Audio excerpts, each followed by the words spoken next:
Happy பொங்கல்னு சொல்கிற நேரத்தில் உங்களுக்கு ஒரு ஷாக்கிங்கான நியூஸ் சொல்லவா? தமிழ்நாட்டில் இருந்த ஒவ்வொரு தமிழனோட தலைக்கு மேலே லட்சக்கணக்கான கடன் இருக்குது.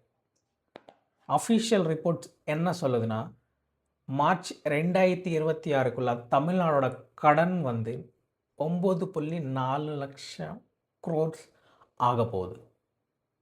இந்த 4.5 வருஷம் இந்த டிஎம்கே ஆட்சியில் கிட்டத்தட்ட 4.5 லேக் க்ரோர்ஸை கடனை வாங்கியிருக்காங்க. இதுதான் திராவிடியன் மாடலா? இந்த திராவிடியன் ஆட்சியில் இவ்வளோ கடன் வாங்கி மக்களை ஏமாத்திட்டுருக்காங்க. இது திராவிடியன் ஆட்சி கிடையாது. இது வந்து கடன் ஆட்சி.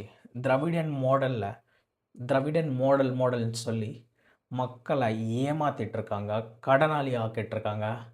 யோசிங்க மக்களே, 2026 இந்த கடன், இந்த மக்களை ஏமாத்துகிற ஆட்சி நமக்கு வேணுமா?